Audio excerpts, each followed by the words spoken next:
अगर ये सब चीज़ें चल रही हैं तो ईश्वर कहाँ है? अगर वो ये सब देख रहे हैं तो कुछ कर क्यों नहीं रहे हैं?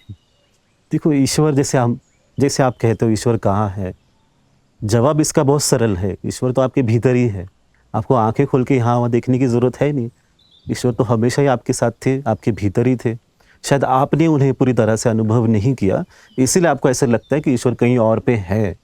और अगर ये बुराई फैल रही है, अलग अलग बाबा जो हैं, गुरु जो हैं, ईश्वर के नाम से गलत काम करते भी हैं, और ये आते ही क्यों हैं, ऐसे करते ही क्यों हैं, तो ईश्वर क्या कर रहा है? ईश्वर को बुरा नहीं लग रहा है क्या कि उनके नाम पे इतना गड़बड़ी हो रही है और लोग ना उनका मिसयूज कर रहे हैं, गलत उपयोग कर रहे हैं? पर सत्य क्या है? अगर आप पीछे इतिहास में जाते हो तो आपको दिखाई देता है, रावण भी तो होके गए हैं, कंस भी तो होके गए हैं, इतने लोग तो आए ना, तब ईश्वर कहाँ थे? और ऐसे अनगिनत कितने असुर जाके गए हैं। तो शायद वो उस जो कपड़े पहनते हैं ना, जो पहनावा जो होता है, जो पहराव जो पहनते हो, वो शायद झूठा हो सकता है। शायद ऐसे हो सकता है कि भीतर कली है और बाहर जो है वो कोई संत है, ऐसे हो भी सकता है।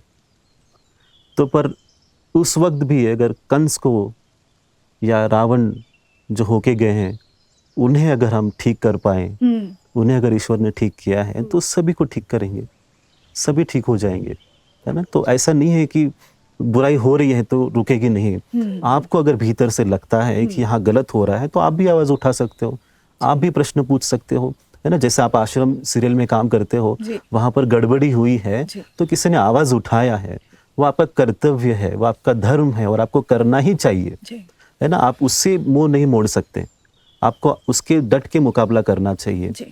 पर क्या सिर्फ वो बाबा ही बुरा है समाज में और बुरे है ही नहीं? आप ऐसे भी देखो, आप हर जगह देखो, हर क्षेत्र में देखो, सब जगह बुराई बुराई दिखती है आपको।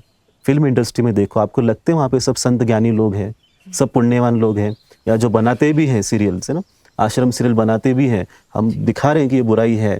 पर आप ये भी देखो ना कि आपके भीतर कितनी बुराई है। आप किसी और के पास अगर उंगली दिखाते हो, आपके भीतर क्या है, एक बार आप वो भी चेक कर लो। आप जब किसी की बुराई दिखाने का ही अगर आपने काम लिया है, जैसे नेटफ्लिक्स पे जो एक सीरियल भी आता है ना, ओशो के ऊपर, हम देख चुके हैं, ऐसे वाइल्ड वाइल्ड कंट्री, तो उसमें बहुत ही बुराई दिखाई है। तो वो एक मार्केट है और मार्केट में चल गया, है ना? किसी की बुराई करने से मार्केट चल जाता है, तो वैसे हम इंडिया में भी कर सकते हैं।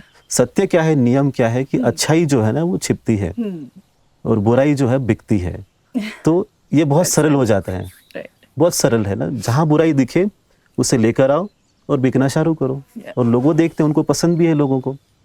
तो प्रश्न ये है कि भीतर पहले आपके अंदर कितना परिवर्तन हो रहा है, आप कितने शुद्ध हो।